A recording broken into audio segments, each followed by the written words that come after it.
सतगुरु मेरे पार भरम है, सतगुरु मेरे दिन रात जगदी ज्योत अगम है, दिन रात जगदी जी तेरे द्वारे ते आणो नियो संगना, जी तेरे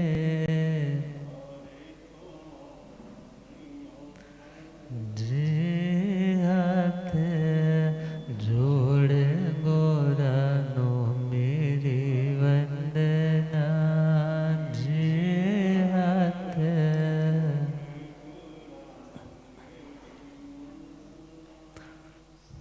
अनंत आनंद शांति के निकेतन शासनपति श्रमण भगवान महावीर स्वामी के पावन चरणारविंदों में हार्दिक भावना वंदन नमन।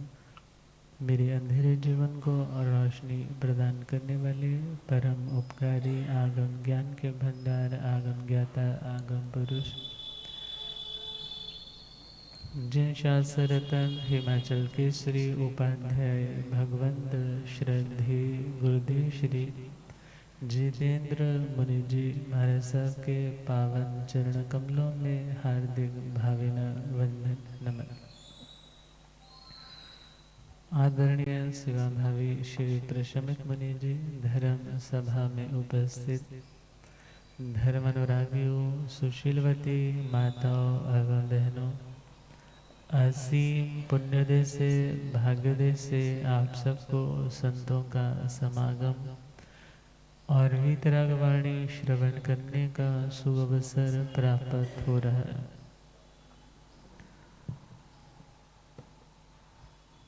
प्रसंग चल रहा है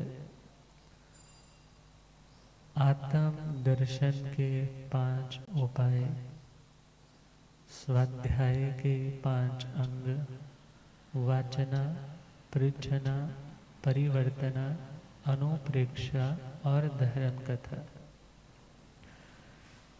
श्रीमद् उत्तराधर्य सूत्र 29वां अध्याय और 21वां प्रश्न। पृच्छना करने से आत्मा को क्या लाभ होता है? सर्वप्रथम गुरु चरणों में आकर के विनय पूर्वक, भक्ति पूर्वक, जिज्ञासु बनकर के गुरुओं के श्रीमुख से ज्ञान वर्धक बातें सुनना, सीखना, आत्मबोध जिससे जागृत हो जाए, जिससे आत्मा को हित का अहित का ज्ञान हो जाए, ऐसी बातों को सुनने का नाम है वाचना लेना। वाचना लेने वाले को भी लाभ है और वाचना देने वाले को भी बहुत लाभ है। अर्थात स्टार्टिंग में तो भले थोड़ी निर्जरा, मगर बढ़ते बढ़ते वही निर्जरा महानिर्जरा और महापर्यवसान में कन्वर्ट हो जाती है। स्टार्टिंग में तो थोड़ा थोड़ा अज्ञान के पर्दे छटते हैं और अभ्यास बढ़ता चला जाए तो सर्व कर्मों के आवरण उतर जाते हैं। तो पृच्छना वाचना के बाद सेकंड स्टेप है, आपने कुछ सुना, आपने कुछ पढ़ा, मगर सुनने और पढ़ने में कई बार व्यक्ति का ध्यान इधर या उधर हुआ, या उसने ऑलरेडी कुछ और सुन रखा है, कुछ और पढ़ रखा है, तो मन में एक डाउट सा आ जाता है, मन थोड़ा कंफ्यूज सा हो जाता है, क्या ठीक है, क्या जो अभी सुना है वो ठीक है या पहले सुना था वो ठीक था। मगर अब उसे करेक्ट करने के लिए यदि गलती है तो उसे रेक्टिफाई करना है, और यदि सही है तो उसके ऊपर विश्वास और बन जाए, मीन्स डबल स्टैम्प हो जाए, तो मुझे किससे पूछना है? उन्हीं ज्ञानी जनों से जो खुद ज्ञान के देवता है, जो ज्ञान के अभ्यासी है, उनसे पूछना है। और पूछने में अंतर है। कोई व्यक्ति जस्ट सामने वाले को चेक करने के लिए पूछता है कि नाम बड़ा सुना है, देखे तो सही पूछ के इनको कुछ आता जाता भी है या। लोग यूं ही इनकी वाह वाह करते। और ऐसे लोगों के लगभग रटे रटाए प्रश्न होते हैं और रटे रटाए ही उनके आंसर रहते हैं। मीन्स वही क्वेश्चन वो हर साधु सती से पूछने लग जाते। मगर वह देखा जाए तो पृच्छना न होकर के एक अभिमान को पुष्ट करना है। वो स्वाध्याय न होकर के दूसरे को टेस्ट करना है। तो स्वाध्याय कब होगा? जब आप जिज्ञासु बन करके, और साधु को आपको टेस्ट नहीं करना है कि उसे आता है या नहीं आता है। क्योंकि कोई साधु तपस्या के क्षेत्र में आगे होता है, कोई साधु गोचरी इत्यादि लाने में समर्थ होता है, और कोई साधु ज्ञान में बहुत मजबूत होता है, और कोई कविता शैली में अपने प्रवचनों को बताने में बड़ा सक्षम होता है, कोई थोकड़ों का ज्ञाता होता है, और कोई आगमों के अर्थ को हृदयंगम करने के लिए उस पर गहन चिंतन करने वाला होता है। तो सभी का लेवल एक जैसा कभी नहीं हो सकता। अतः यदि आप कभी कुछ पूछने जा रहे हैं तो यह सोच कर के चलें कि यदि सपोज आंसर नहीं मिले तो मुझे अवहेलना नहीं करनी, क्योंकि वह किसी ना किसी रूप में तो अपने फील्ड में आगे बढ़ ही रहा है। मगर हाँ, यदि मेरी शंका का समाधान किसी विशिष्ट गुरु के माध्यम से होता है तो मुझे उन्हीं से जाकर उन प्रश्नों का समाधान लेना चाहिए। और हाँ, प्रश्न पूछने से सामने वाले को भी प्रेरणा मिलती है कि मुझे और पढ़ना चाहिए। ये एक पॉजिटिव पॉइंट है।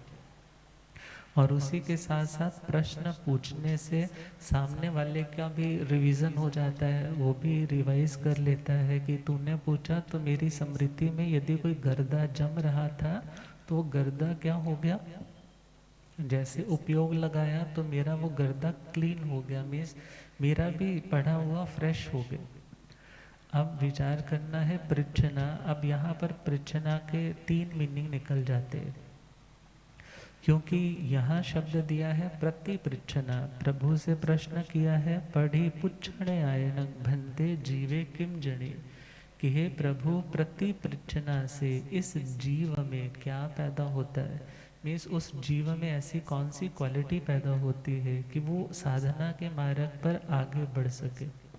तो प्रभु से प्रश्न क्या किया है? प्रति पृच्छना। और वैसे स्वाध्याय के 5 अंग जब पढ़ते हैं तो वहाँ पर तो पृच्छना आता है, प्रति पृच्छना ऐसा शब्द नहीं पढ़ते हम। मगर यहाँ पर यदि प्रति पृच्छना है तो प्रति पृच्छना का भी हम मीनिंग करेंगे। मगर उससे पूर्व हम पहले पृच्छना को समझे। पृच्छना मतलब पूछना। पृच्छना का मतलब पूछना। वैसे तो दुनिया में पुच्छ मांग करने वाले भी बहुत है ना, कहते हैं ना पुच्छा पुच्छनी है, वो व्यक्ति में कोई चीज़ आती है तो उससे जाकर पूछना है। मगर वो पूछना स्वाध्याय नहीं है, वो पूछना स्वाध्याय का अंग नहीं है। और दुनिया की व्यर्थ की उन बातों को पूछना कि मैं ये अमुक कार्य जो सावध्य पाप से युक्त है, गुरुओं से पूछना मैं कब करूं, वो भी पूछना स्वाध्याय का अंग नहीं है। मगर स्वाध्याय का अंग कौन सा हम कहेंगे? जहाँ आत्म का उत्थान हो सके, ऐसे प्रश्न पूछना जिससे गुरुओं को भी कोई ज्ञान ध्यान में दोष ना लगे, वैसा प्रश्न पूछना।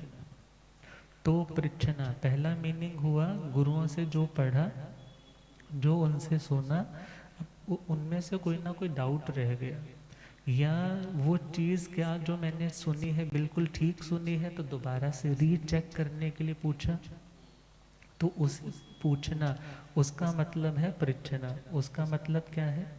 पृच्छना। और दूसरा पृच्छना का मतलब है पूछना, और इसका अक्सर मीनिंग कर देते हैं पूछना मतलब खुद से पूछना। किस चीज़ का पूछना? खुद से पूछना कि मैं कौन हूँ। क्या पूछना? मैं कौन हूँ, को मैं कौन हूँ, मैं कहाँ से आया हूँ, मेरा स्वरूप क्या है। मीन्स इन बातों का, इन प्रश्नों का खुद से पूछना, उसका नाम क्या है? पृच्छना। तो पृच्छना, पहला पृच्छना है गुरुओं से पूछना, और फिर किसको पूछना? स्वयं से पूछना। श्रीमद् आचार्य सूत्र में भी आता है कि बहुत से जीव ऐसे हैं जिन्हें इस बात की संज्ञा नहीं होती, ज्ञान नहीं होता कि मैं कौन हूँ, मैं कहाँ से आया हूँ, कहाँ जाने वाला हूँ, किस दिशा से आया हूँ। मगर जो आत्माएं जानती हैं वो फिर विचार करती है कि नरक गति में जो था वो कौन था? सो हम। वहाँ पर ये नहीं कहा सिद्ध आत्मा जैसी है वैसा मैं हूँ, सो हम, वहाँ ऐसा नहीं है। मगर वो अर्थ भी घटित हो जाता है। मगर वहाँ अर्थ कौन सा आता है कि जो नरक गति में कभी था वो कौन था? सो हम, मतलब वो मैं था। यदि कभी त्रियंच गति में आया तो वो कौन था? तो कहा सो हम, वो मैं था। यदि कहा मनुष्य गति में कोई आया तो मनुष्य गति में कौन था? तो कहा सो हम, वो भी मैं था।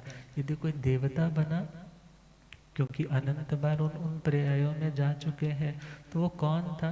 तो कहा सो हम, वो भी मैं था।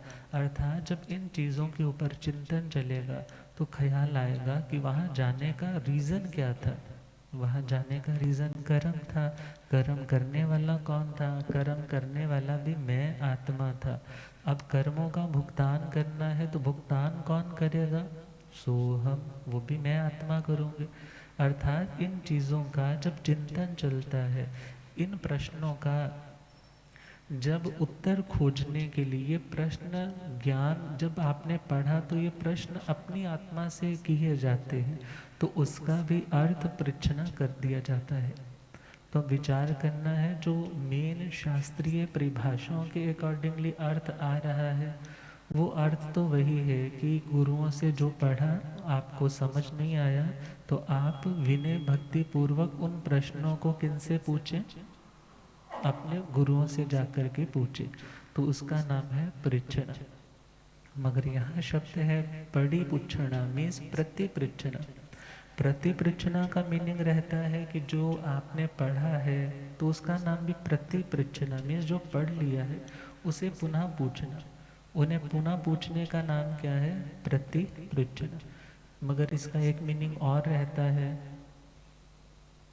प्रतिपृच्छना का, कि एक बार गुरु ने पढ़ा दिया, पढ़ाने के बाद बच्चों को सारा स्टोरी सपोज सुनाई है, फिर उसी स्टोरी में से बच्चों से क्वेश्चन पूछा जाता है, अच्छा बताओ वो राजा कौन था?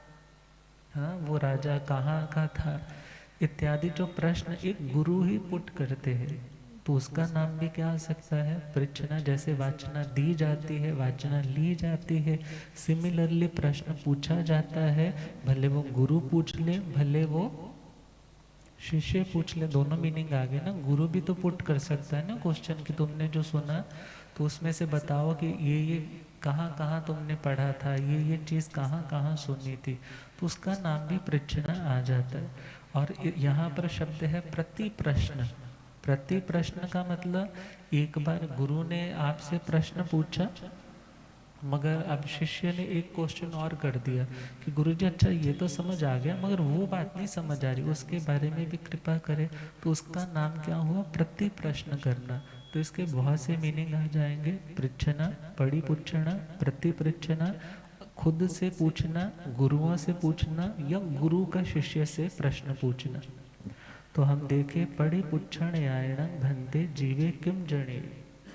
प्रभु से प्रश्न किया कि प्रभु किसी ने आगम सुन लिए, वाचना ले ली, क्वेश्चन उसके मन में बहुत से हैं, डाउट उसके मन में बहुत से हैं, और यदि वो डाउट क्लियर नहीं होता, यदि वो डाउट क्लियर नहीं होता तो वो शंका हो सकता है आने वाले भविष्य में उसे श्रद्धा से भी भटका दे, उसके विश्वास डगमगाने लग जाए।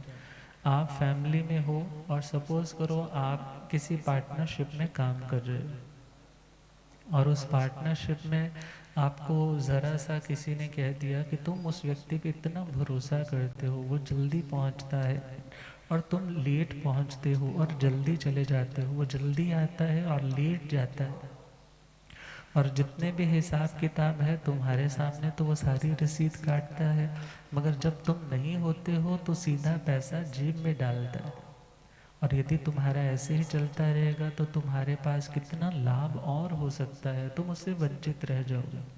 अब मन में क्लिक होगी ना बात, तो व्यक्ति सोचता है कि अब इस बात को कैसे जांचूं, कैसे देखूं, तो व्यक्ति उस व्यक्ति से ही पूछ लेता है, या सीसीटीवी फुटेज कुछ ऐसा स्पाई कैमरा लगवा देता है और वहाँ से नोट करने लग जाता है कि व्यक्ति वास्तव में गलत तो नहीं कर रहा है। या मन में पत्नी के संदेह हुआ कि तुम्हारे फ़ोन पे किसी का बार बार कॉल आता है, ये कौन है। अब उसने तो प्रश्न किया है, किस लिए किया है, कि उसका रिलेशन, उसकी यात्रा, जो जर्नी ऑफ लाइफ है वो अच्छे से चल सके। अदरवाइज मन में संदेह रख कर के चलेंगे तो बार बार सामने वाले पे डाउट करेंगे तो रिश्ते कमज़ोर हो जाएंगे, विश्वास कमज़ोर तो रिश्ता कमज़ोर। इसी प्रकार धर्म के साथ भी तो रिश्ता है ना हमारा। धर्म के साथ रिश्ता भले कहने को हम पक्का भी बोले, मगर यदि वहाँ संदेह आ गया, वहाँ डाउट आ गया, वहाँ यदि मन में किसी भी प्रकार की शंका आ गई और उस शंका का हमने समाधान नहीं लिया, तो धीरे धीरे वही शंका हो सकता है हमारे पतन का, हमारी श्रद्धा से हमें भ्रष्ट करने का कारण बन जाए। इसलिए कहा मन में क्वेश्चन है ना तो तुम पूछो जा करके, कारण पूछोगे तो तुम्हारा संदेह निकलेगा, संदेह निकलेगा तो उस रिश्ते को निभाने में तुम्हें आनंद आएगा, तुम्हें सिक्योरिटी फील रहेगी कि मैं जहाँ चल रहा हूँ वहाँ कुछ गलत नहीं। इसी प्रकार समाज के जो कार्य रहते हैं, भले वो इकोनॉमिकली फंडिंग आ रही है, कुछ पैसा इकट्ठा हो रहा है, तो समाज का तो कोई भी सदस्य पूछ सकता है कहाँ से आया और कहाँ लगाया। और यदि वहाँ ट्रांसपेरेंसी रहती है तो वो समाज कभी टूटते नहीं है, वो समाज कभी बिखरते नहीं है। अर्थात पूछने का अधिकार सबको हो सकता है, मगर हाँ नाजायज किसी को तंग करना, नाजायज किसी व्यक्ति के ईमानदारी पे संदेह बार बार करते रहना, तो ये भी बात गलत है। मगर हाँ जहाँ पूछने की आवश्यकता है वहाँ ज़रूर पूछे, विनय पूर्वक पूछे, जिज्ञासा पूर्वक पूछे। इसलिए पूछे कि मेरा वो रिश्ता जो धर्म से जुड़ा है या किसी व्यक्ति विशेष से आपका जुड़ाव है, उस रिश्ते में पंजाबी में कहते हैं ना फिक ना पवे, और अदरवाइज उसमें फिक पड़ गई तो वो आनंद आने वाला नहीं, ना धर्म में आएगा ना संसार में आएगा। तो खैर पहला प्रश्न किया कि हे प्रभु उस पृच्छना से आत्मा को क्या मिलेगा। प्रभु ने कहा परिपुच्छण आयनंग सुतथ तद उभयाय वे सोहे। प्रति प्रश्न से, पूछने से व्यक्ति ने जो सूत्र सुना है, क्या सुना है, सूत्र का मतलब, सूत्र का मतलब, सूत्र का सिंपल मतलब है जो मूल वाचना है। सूत्र का सिंपल मतलब क्या आया, जो मूल वाचना है, जो आपने मूल, सपोज मैंने बोला धम्मो मंगल मुक्ति ठंग अहिंसा संजमो तवो, ये मूल भाषा है, ये प्राकृत भाषा है। तो उसको जब आपने सुना, सपोज आपको लगा कि मैंने जो सुना वो मेरे को कुछ डाउट है, अब उस डाउट को क्लियर करने के लिए आपको पुनः गुरु के से निवेदन करना चाहिए कि गुरुदेव जो आपने उच्चारण किया मेरे को पूरी तरह से समझ, और यदि यूं ही चलते रहे तो गलत याद करोगे, गलत याद करोगे तो क्रैमिंग करते करते जब पक गया, और यदि पक जाएगा तो फिर उसे सुधारना मुश्किल हो जाएगा। तभी पुरानी पद्धति क्या थी, अक्षर लेने की।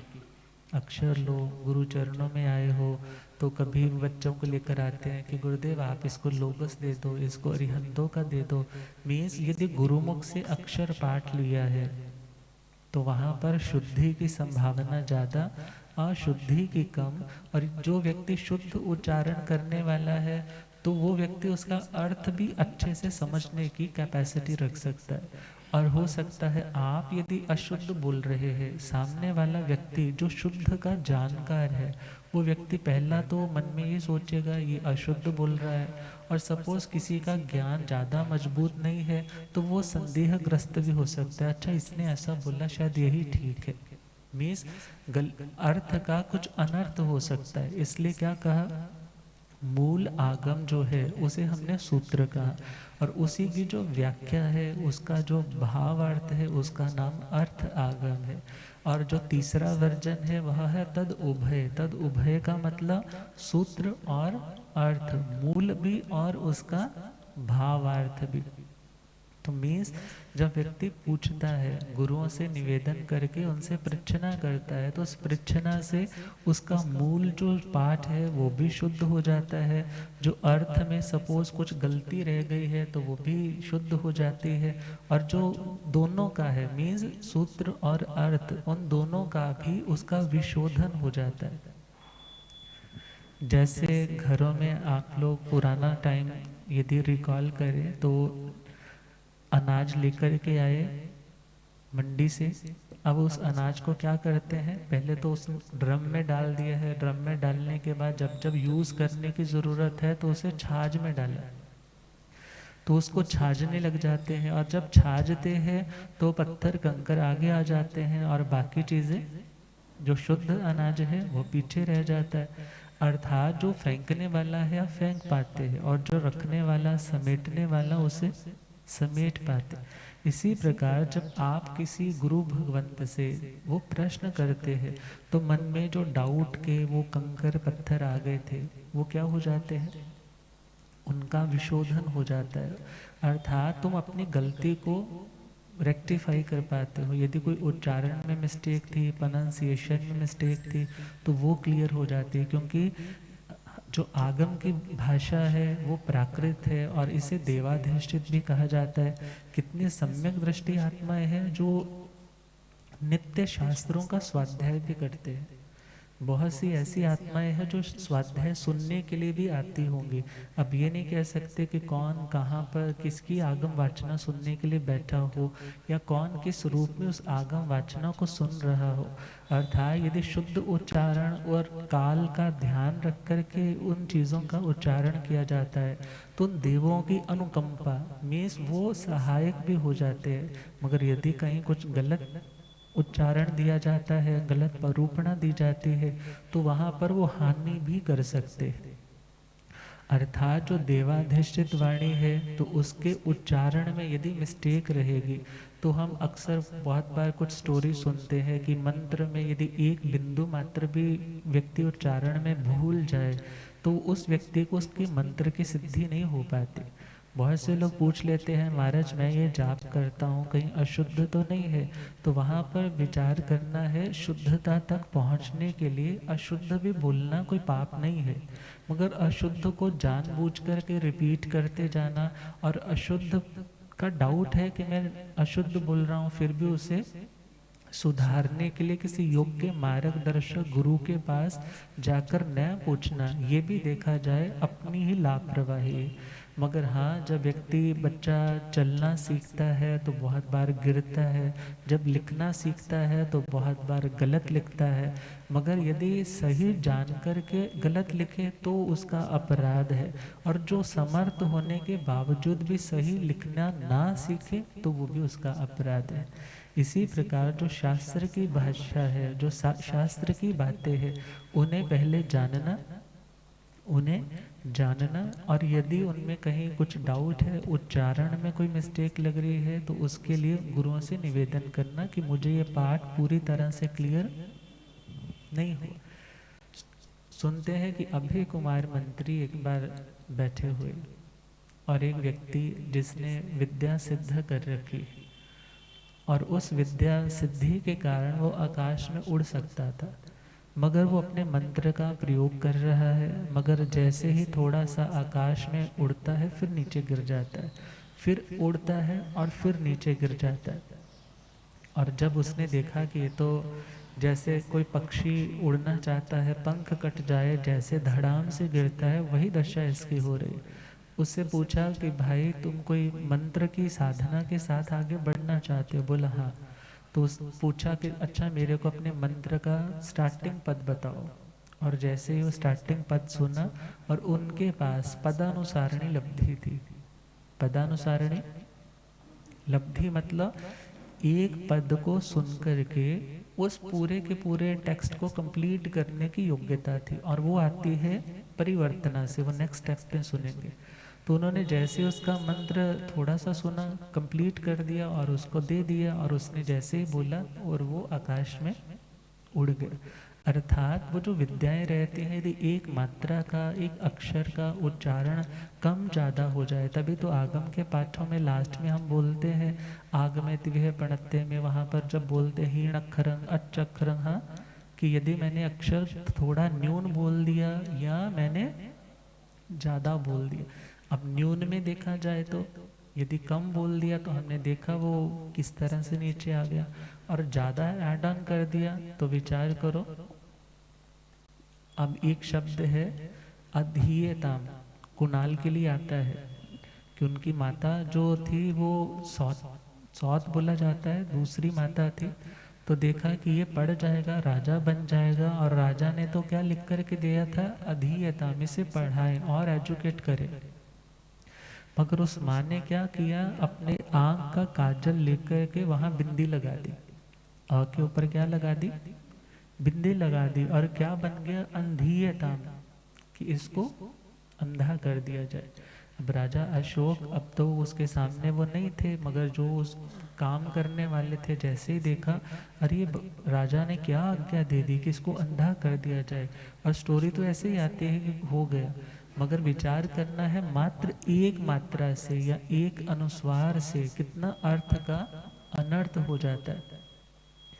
इसलिए कहा जो शास्त्र की बातें हैं, जो शास्त्र की भाषा है, उसे हमें यथा रूप जैसा है उसे उसी रूप में सुनना है, उसी रूप में उच्चारण करना है।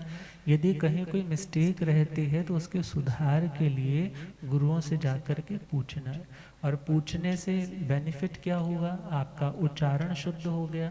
उच्चारण शुद्ध हुआ तो उस उच्चारण से भी आपको लाभ हो रहा है, क्योंकि जब हमने कहा कि उच्चारण शुद्ध है तो उस व्यक्ति ने मानो जिन वाणी की आराधना ही की है, विराधना नहीं की। जितनी देर बोल रहा है उतनी देर उसने कोई विकथा नहीं की, कोई पाप नहीं किया, कोई निंदा नहीं की, किसी की नफरत नहीं की, बल्कि उसने शास्त्र की उस वाणी को, जो वाणी कभी तीर्थंकरों के श्रीमुख से निसृत हुई थी, उसी को अपनी जुबान पर उतार करके उसे ही उच्चारण का रूप दिया है। और प्रभु कहते हैं सूत्र आगम, अर्थ आगम और उभय आगम, इन तीनों की विशुद्धि होती है। किसके माध्यम से, पृच्छना के माध्यम से। बहुत बार कुछ लोग कहते हैं कि हम क्वेश्चन पूछ नहीं पाते, हमारे ना मन में क्वेश्चन बहुत होते हैं, हमारे से पूछा नहीं जाता। मगर आप यदि किसी ज्ञानी गुरुदेव के चरणों में जाकर बैठोगे तो वहाँ कोई ना कोई ऐसा और भी बैठा होगा जो आप जैसे कॉमन से प्रश्न वो रख रहा होगा। तो उस टाइम यदि वाचना के टाइम तुम बैठोगे तो बहुत से प्रश्न जो तुम्हारे भी होंगे, उन प्रश्नों का भी तुम्हें समाधान मिल जाएगा। इसलिए कहा कि पृच्छना से भी बहुत लाभ है। पूछ पूछ करके, कहते हैं ना कि जो व्यक्ति पूछ पूछ के चलता है तो ऐसे तो अंधे व्यक्ति भी अपनी मंजिल तक पहुंच जाते हैं। अर्थात मात्र पूछते ही ना, वो चीज़ कहाँ, वो चीज़ कहाँ। इसी प्रकार पूछ पूछ करके ही तो हम देखें इंद्रभूति गौतम स्वामी जी महाराज कहाँ से, हाँ पूछा ही है ना। श्रीमद् भगवती जी सूत्र देखे तो भगवती जी सूत्र में वो 36,000 प्रश्न आते, उसमें भले औरों के भी प्रश्न है। जयंती श्राविका ने भी पूछा है, सुदर्शन श्रावक ने भी काल विषय में प्रश्न किए हैं, और भी कितने ढेरों प्रश्न आते हैं। वो पूछे थे तो उनका ज्ञान निर्मल हो गया। अर्थात उनके मन में जब जिज्ञासा होती तो शास्त्रों में आता है जाए सड्ढे, जाए संशय, जाए कौहल्ले। अर्थात उनके मन में पहला पॉइंट है श्रद्धा है। अर्थात उनकी जो शंका है वो श्रद्धा को मजबूत करने के लिए है। अर्थात मेरी श्रद्धा डावाडोल ना हो, इसलिए डाउट आया है तो क्लियर करना ज़रूरी है, इसलिए वो पूछने जा रहे हैं। मैं सबसे पहला पॉइंट, मन में श्रद्धा है। जैसे एक पति को पत्नी के प्रति यदि अपनत्व है, वो बोलता है मुझे तेरे पे फेथ बहुत है, तेरे पे विश्वास बहुत है, मगर मेरे पास ऐसी इंफॉर्मेशन आई है, क्या ऐसा है। अर्थात पहला पॉइंट क्या है, तुम सामने वाले को बिल्कुल ऐसे क्रॉस करने के लिए, सामने वाले को जस्ट अपराधी बनाने के लिए नहीं पूछने जा रहे। किस बात से पूछने जा रहे हो कि मुझे तुम्हारे पे विश्वास बहुत है और मैं नहीं चाहता कि हमारा ये विश्वास टूट जाए, इसलिए मैं तुम्हारे से ये क्वेश्चन कर रहा हूँ। इसी प्रकार गौतम स्वामी जी भी क्या कहते हैं, मुझे धर्म पे श्रद्धा बहुत है, मगर मेरी श्रद्धा डावाडोल ना हो जाए, इसलिए प्रभु मेरी शंका का समाधान करे। मतलब जाए सड्ढे जाए संशय, संशय भी पैदा हुआ, डाउट भी आया, वो थोड़े कंफ्यूज्ड भी हुए, मगर उन्होंने अपने उस कंफ्यूजन को दूर करने के लिए मन में कुतूहल भी हुआ, मन में उथल पुथल भी मची, ये कैसे हो गया, ये कैसे हो सकता है। तो वो प्रभु के पास आते और जब प्रश्न का समाधान मिलता तो सब सेटल डाउन हो जाता, अंदर जितना भी टर्माइल था वो सारा शांत हो जाता। अर्थात पूछना बुरा नहीं है, मगर इतना भी ज़रूरी है कि हमें हर बात के लिए सामने वाले पे शंकाशील होना वो भी ठीक नहीं है। अर्थात धर्म की बात आए तो विनय पूर्वक, जिज्ञासा पूर्वक इसलिए पूछें कि मेरी श्रद्धा बढ़ती रहे, मेरी श्रद्धा मजबूत रहे। इसलिए नहीं पूछे कि हम सामने वाले को रिफ्यूट करना चाहते, सामने वाले की बात को काटना चाहते, खुद को ज़्यादा ज्ञानी ग्रेट सिद्ध करना चाहते। यदि इस इंटेंशन से पूछा जा रहा है तो this is not the part of स्वाध्याय, तो ये स्वाध्याय का अंग कतई नहीं है। अर्थात पूछना जरूरी है। पूछ पूछ करके इंद्रभूति गौतम स्वामी जी कहाँ पहुँच गए। राजा प्रदेशी, अब राजा प्रदेशी ने भी तो पूछा ही था ना केशी श्रमण जी महाराज से, क्या पूछा था कि क्या आप जीव और आत्मा और शरीर को एक मानते हैं या अलग अलग मानते हैं। चर्चा शुरू हुई, समाधान मिल गया, और ऐसा समाधान मिल गया कि सूर्यकांता महारानी ने उन्हें जहर दे दिया, मगर फिर भी उसके प्रति किसी भी प्रकार का द्वेष का भाव मन में आने नहीं दिया। अब देखें तो श्री केशी श्रमण जी और श्री गौतम स्वामी जी का संवाद, ये केशी श्रमण जी अलग थे, 4 ज्ञान के धारक, मगर उनके लिए विद्या चरण पारगा आता है। अर्थात जो 23वां अध्याय उत्तराधन जी सूत्र में है, तो वहाँ केशी श्रमण जी महाराज ने किन से प्रश्न पूछे, श्री इंद्रभूति गौतम स्वामी जी महाराज से, और प्रश्न पूछने का नतीजा क्या निकला कि उनके डाउट्स क्लियर हो गए। वो चतुर्याम से किस में आ गए, पंचयाम में। भगवान पार्श्वनाथ जी की परंपरा से अब किस परंपरा में आ गए, भगवान महावीर स्वामी जी की परंपरा में। और आगे देखे, पूछने में कितने लोग होते हैं जो कहते हैं महाराज, कई बार ना पूछने में डर लगता है कि महाराज बुरा ना मान जाए, या उनको ये ना लगे कि मैं थोड़ा ज़्यादा ज्ञानी हूँ। मगर आपकी विनय भक्ति, आपके जेस्चर्स, आपकी इंटेंशन, आपका ऑरा ऑलरेडी सामने वाले को बता देता है कि आप किस भावना के साथ आए हो। और यदि ऐसी भावना के साथ जस्ट टेस्टिंग के लिए आए हो तो सामने वाले का रवैया, उसके आंसर का तरीका भी आपको समझ में आ जाएगा। तो उससे आपको ये नॉलेज, ये एक लेसन मिलेगा कि नेक्स्ट टाइम हमें इस तरीके से किसी से पूछना नहीं है। अर्थात पूछना है जो आगमों के अभ्यासी है, जो पढ़ने वाले हैं, जो शास्त्र स्वाध्याय करने वाले हैं। और शास्त्र स्वाध्याय में सारे के सारे तो एकदम नंबर 1 नहीं ना हो सकते। अर्थात जब 3 मनोरथ साधु के आते हैं तो उनमें तो वही आता है ना सबसे पहला कि वो दिन धन्य होगा जब मैं थोड़ा बहुत स्वाध्याय करूँगा। स्वाध्याय करना कोई इजी काम नहीं है। हम ये सोचे कि हर कोई बहुत पूर्वधर श्रुतधर हो सकता है, सारे नहीं होते, मगर हाँ जो हो सकता है उससे विनय भक्ति पूर्वक पूछे। और इसी के साथ साथ देखे हमने बात की सूत्र, अर्थ और तद उभय। सूत्र का मतलब जैसे धागा होता है, शास्त्रों में एक गाथा आती है, जहाँ सुई सा सुत्ता पड़िया विनय विनसई एवं जीवे ससुत्ते संसारे न विनसई। यदि सुई में धागा डाल के रखा है, गिर गई है हाथ से, तो उसको इजीली रिकवर करना, दोबारा से ढूंढ करके उठाना हो जाता है। आप इजीली ढूंढ लेते हो, पकड़ लेते हो, ग्रिप बन जाती है।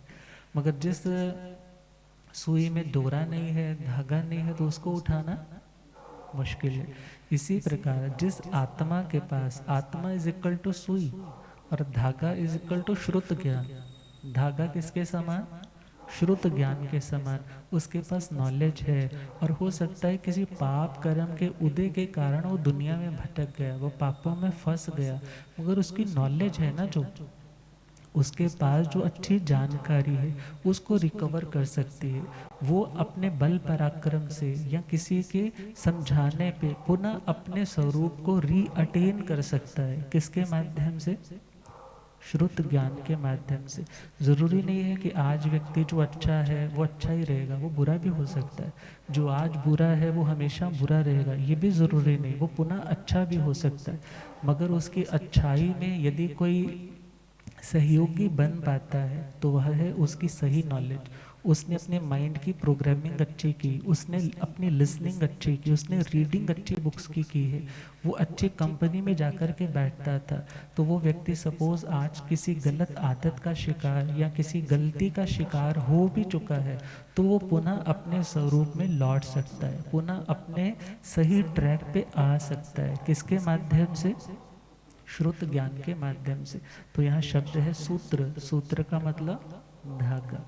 और हम देखें जो लोग बुजुर्ग हो जाते हैं, पुराने टाइम में तो लिफ्ट नहीं ना होती थी, पुराने टाइम में तो सीढ़ियाँ भी ऊंची ऊंची होती थी, और जो बुजुर्ग चढ़ नहीं पाते थे फिर वो नीचे से लेके ऊपर वाली सीढ़ी तक क्या लगा देते? रस्सी। क्या बांध देते? कि रस्सी को बांधा है, थाम थाम करके वहां तक पहुंच जाते। में श्रुत ज्ञान, ये सूत्र ज्ञान ऐसा है कि जो आत्मा सपोज वीक क्षोभम वाली है, जिसका भी ज्ञान का अभ्यास या उसका चित्त इतना निर्मल नहीं रह पाता, तो यदि वो उन चीज़ों का अभ्यास करता है तो वो नीचे से ऊपर तक पहुंच सकता है। किसके माध्यम से? उस सूत्र ज्ञान के माध्यम से। और देखे कि कुएं में यदि नीचे उतरना है तो भी रस्सी होती है, और बाहर निकलना है तो भी क्या होती है? रस्सी होती है। इसी प्रकार यदि व्यक्ति अपने ज्ञान का सदुपयोग करे तो वो व्यक्ति नीचे से ऊपर बाहर भी आ सकता है, और यदि उसको डूबना ही है तो उसका ज्ञान भी उसके डूबने का कारण बन जाएगा। कब बनेगा? जब ज्ञान का घमंड करेगा। ज्ञान का क्या करेगा कि मेरे जैसा तो वेल एजुकेटेड, मेरे जैसा स्कॉलर, मेरे जैसा इंटेलिजेंट कोई नहीं है, कोई आ जाए मेरे पास में उसके साथ शास्त्रार्थ करने के लिए तैयार हो। मगर इससे जस्ट ईगो पुष्ट होती है और साधना के रास्ते से वो भटक जाता है। तो पूछना आत्मा के संशय को दूर करेगा, उसके सूत्र ज्ञान को निर्मल करेगा। और पूछने से विनय भी तो बनी रहेगी ना। पूछने से क्या बनी रहेगी?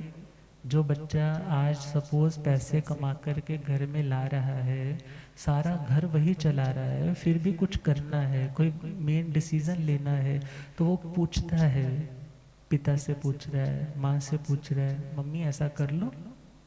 अब उनको कितनी खुशी होती, उस बच्चे की भी विनम्रता बनी रहती। और यदि वो उनको इग्नोर करके खुद डिसीजन लेने लग जाए तो वो हो सकता है आने वाले टाइम में इतना ईगोइस्ट हो जाए, इतना अहंकारी बन जाए कि फिर वो अपने बड़ों की कदर करना ही भूल जाए।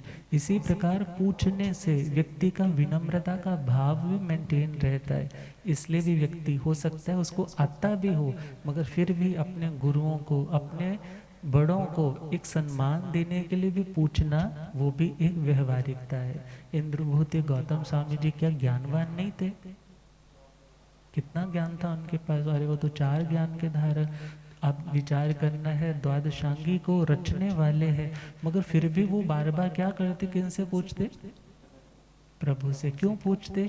कि एक तो जिनसे हमने पाया है उनका सम्मान बना रहे, और जिनसे हमने पाया है और पाने के बाद कहीं हमारी में घमंड ना आ जाए, इसलिए बार बार अपने गुरुओं से, अपने बड़ों से पूछना आत्मा की उन्नति का कारक बन जाता है। और प्रभु कहते हैं कंखा मोह निजंग कम्मंग वो छिंदई, व्यक्ति का कांक्षा मोहनीय कर्म उसका भी व्यवच्छेद होता है। कांक्षा मोहनीय कर्म कौन सा? कांक्षा के कई मीनिंग मिलते हैं शास्त्रों की टीकाओं में। कांक्षा का एक मीनिंग आता है दूसरों के आडंबरों को देख करके, दूसरे मतावलंबियों के आडंबरों को देख करके जब मन में एक क्यूरियोसिटी सी होती है, एक भावना से होती है, उस उधर जाने का एक आकर्षण सा होता है कि मैं उधर जाऊं, मेरा धर्म तो बोरिंग है। तो यदि तुम वो प्रश्न आकर के गुरु चरणों में रख देते हो, तो वो तुम्हारा प्रश्न जब समाधान पाता है तो तुम्हारा मन शांत हो जाता है। गुरुदेव पधारे, हो रब मेरा सत गुरु बन के,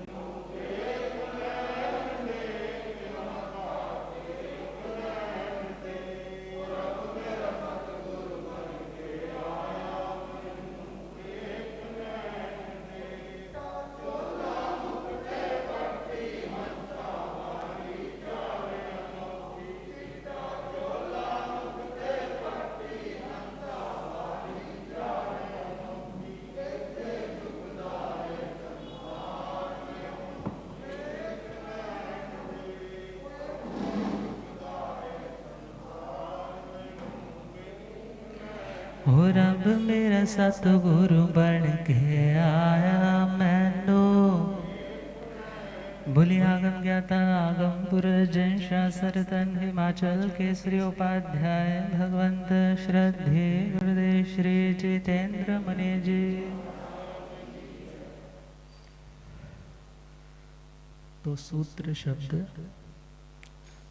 शब्द का अर्थ पहला तो धागा दिया, और यदि सूत्र शब्द को हम प्राकृत में देखें तो सुत बोलते हैं, उसको क्या बोलते हैं? सुत। अब सुत पंजाबी में देखें तो सुत्ता होया, सुत का मतलब सुत्ता होया मतलब जो सोया हुआ है, जो सुप्त है। मगर जो अर्थ है, जो उसका मीनिंग है, वो देखा जाए जागृत है। बहुत से व्यक्ति उस मूल को नहीं समझ पाते क्योंकि वो सोया हुआ है, मगर उस सोए हुए को जगाने वाला कौन है?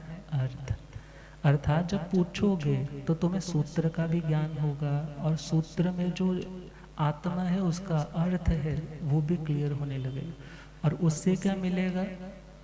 तुम्हारा कांक्षा मोहनीय कर्म टूटेगा। कांक्षा मोहनीय कर्म जब ज्ञान होगा तो दूसरे दुनिया के आडंबरों से, प्रपंचों से प्रभावित होकर के तुम अपने साधना के मार्ग से विचलित नहीं होगे। अब विचलित होने का मतलब क्या है? अपनी साधना को तुम बुरा भला नहीं करोगे, अपनी साधना के प्रति उदासीन नहीं बनोगे, उसको बड़े मनोयोग से करोगे।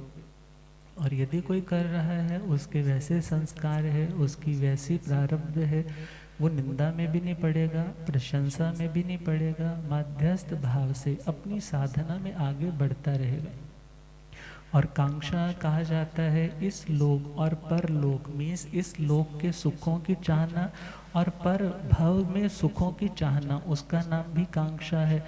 मगर जब तुमने प्रश्न पूछ लिया कि हे गुरुदेव, मैंने ऐसी तपस्या की, क्या मैं ये भावना भा सकता हूँ कि मेरे इस तपस्या के बदले मुझे ये मिले, मेरी तपस्या का फल हो तो मेरे को ये रिद्धि मिले।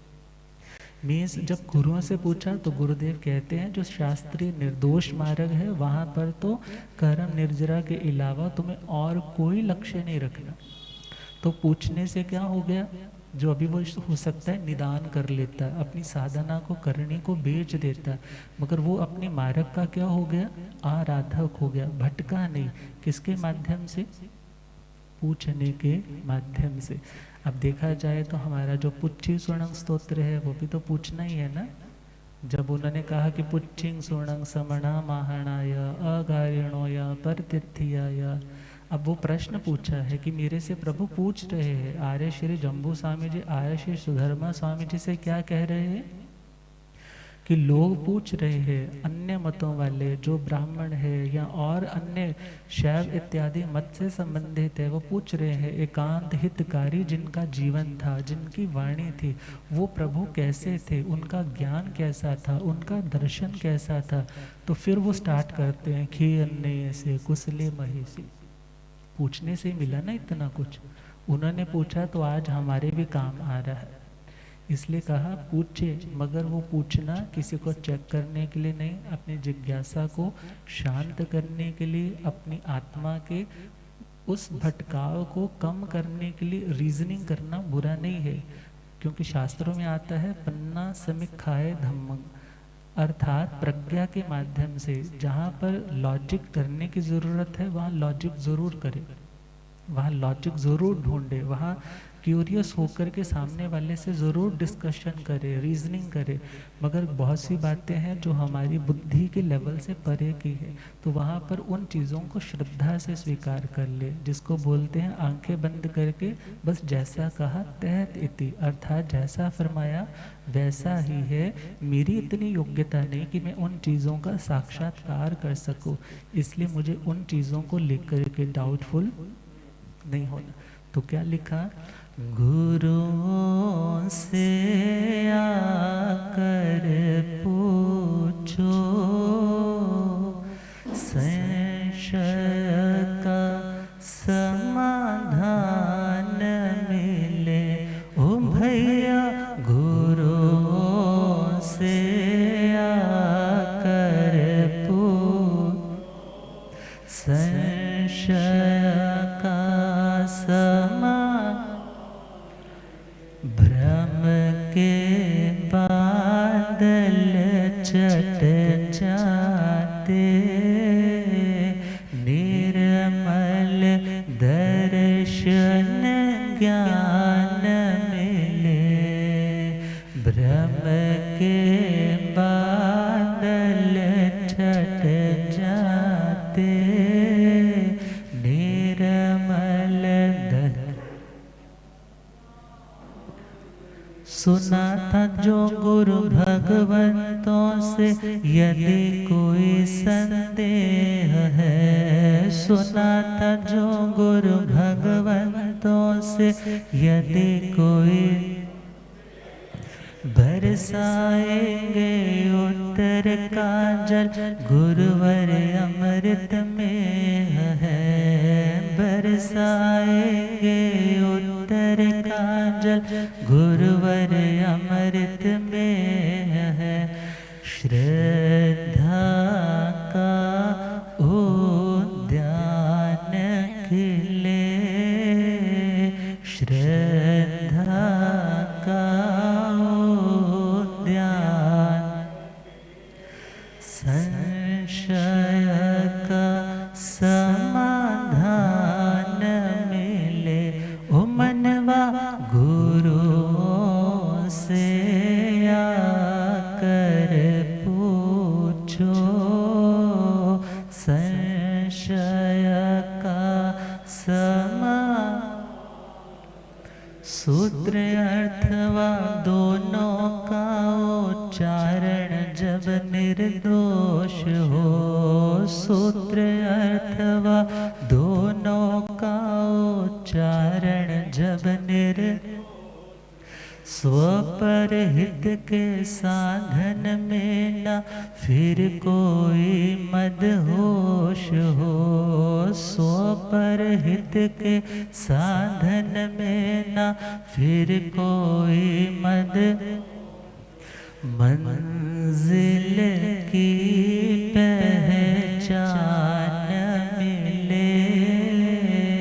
संशय का समाधान मिले। ओ मनवा गुरुओं से आकर पूछो, संशय का पूछ पूछ कर विनय भाव से गौतम केवल ज्ञान हुआ, पूछ पूछ कर विनय भाव से गौतम केवल जीवन में प्रभास हुआ तो अंत समय निर्वाण हुआ, जीवन में प्रभास हुआ तो अंत समय भक्ति उनके समान मिले।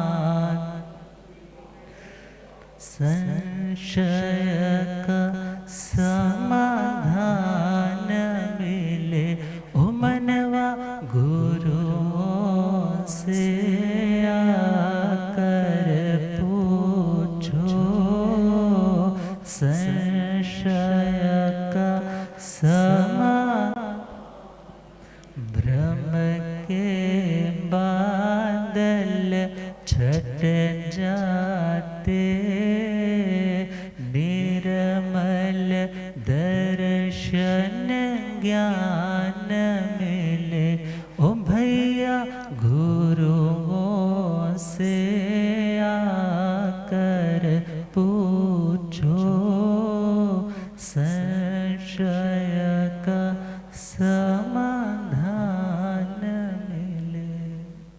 तो इसका अगला चरण प्रचना के बाद परिवर्तना, कल उस पर पहुंचेंगे। आप गुरुदेव कृपा करें। ओम शांति।